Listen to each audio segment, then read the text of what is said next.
As you know, as late as last week, the administration is still trying to say there's a few rogue agents in Cincinnati when, in fact, the indication is they were directly being ordered from Washington. Secondly, the culture of the federal workforce is one where I don't think you can underestimate that if you don't keep reminding the voters, but also the federal workers that we're watching, this will happen again. So you don't think it's been fixed? Well, it doesn't stay fixed. You know, understand that some of the things that they're saying, well, this wouldn't happen again, they would still happen again. One example, in Anaheim, they when they bought their tickets, they said, well, we'll pay the per diem rate for these hotel rooms. They didn't negotiate, they didn't bid it, and this was 2,700 folks, so they could have gotten a considerable reduction. Instead, what they said is, we'll pay full boat, but we want some perks. So they ended up with free drinks, they ended up with tickets to games, basically kickbacks.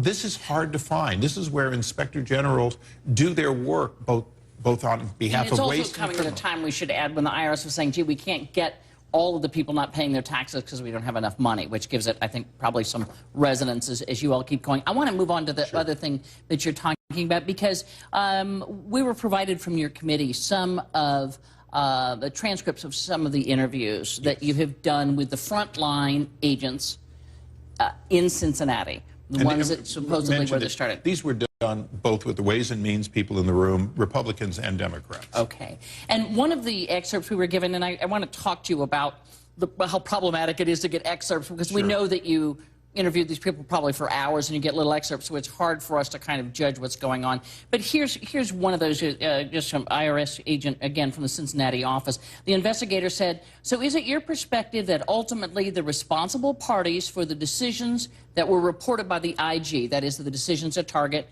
Tea Party and Patriot applications, are not in the Cincinnati office? The employee says, I don't know how to answer that question. I mean, from an agent standpoint, we didn't do anything wrong. We followed directions based on other people telling us what to do. Investigator, and you ultimately followed directions from Washington. Is that correct?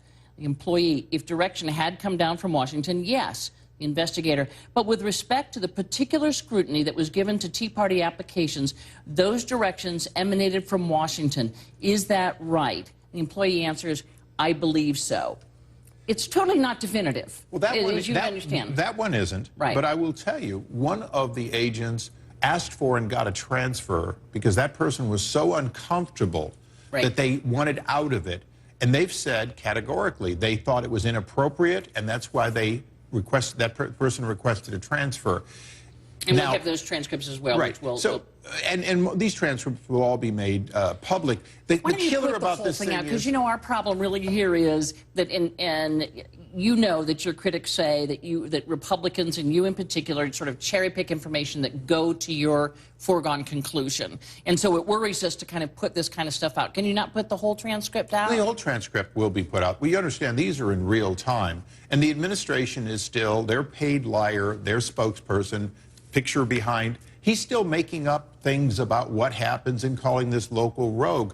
There's no indication. The reason that Lois Lerner tried to take the fifth is not because there's a rogue in Cincinnati. It's because this is a problem that was coordinated in all likelihood right out of Washington headquarters, and we're getting to proving it. We have 18 more transcribed interviews to do. But as yet, you don't have that direct link. You have the frontline agents going, yeah, I mean, we figured it was from Washington, or I believe it was. But as yet, you don't have that definitive, yeah, this guy called me and said, people, go look for Tea Party and Patriot applications. The president's spokesperson is saying whatever is convenient at the time, and the story changes. What we have are people who come into transcribed interviews. They're saying under penalty of crimes that certain things are true. We have subpoenaed documents that would support that they say emails that went back and forth. The administration is so far not providing those documents. As we get those documents, as we will get Fast and Furious documents eventually and so on, we will learn the whole truth. Right. And again, going to the notion out there that a couple of rogue agents in Cincinnati did this and it wasn't a grand scheme. The same employee we quoted earlier in the transcripts we were provided said this: as an agent, we are controlled by many, many people. We have to submit many, many reports. So the chance of two agents being rogue and doing things like that could never happen. And then the agent you're talking about, who was a slightly higher in that Cincinnati office, sort of made the same point. And he did say, I tried to get out of there. I thought something inappropriate, was looking for a different job. And he said, and I quote, I mean, rogue agent, even though I was taking all my direction from EO Technical, which from the flowchart we believe is in Washington, I didn't want my name in the paper for being this rogue agent for a project I had no control over. Are you finding any contrary evidence to this? Do you look at this with at least some sort of jaundiced eye saying, could it have come out of that office? Well, of course we do. One of the challenges is these folks cannot get a pass by saying, I was ordered to do it. Because ethically, they clearly knew this was wrong. They should have become whistleblowers. They should have done something on behalf of the American people.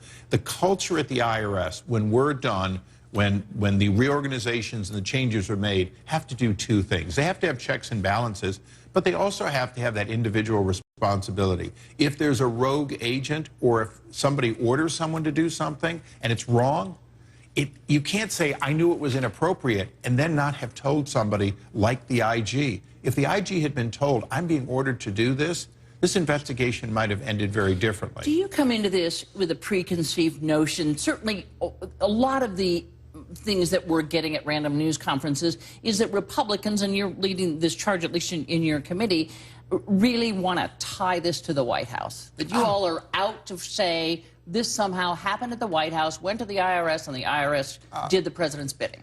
Look, do I have a belief that this administration doesn't seem to be able to control the various branches of government, and that that's been a consistent problem, whether it's at the NLRB, whether it's at Labor, whether it's at Justice? Yes, I've seen that in multiple investigations.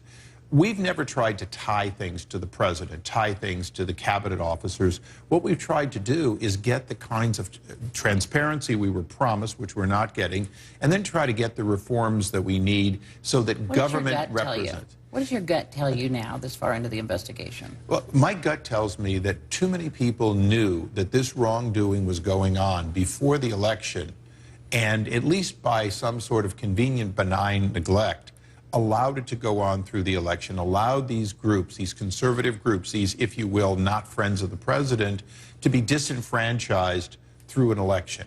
Now, I'm not making any allegations as to motive, that they set out to do it, but certainly people knew it was happening.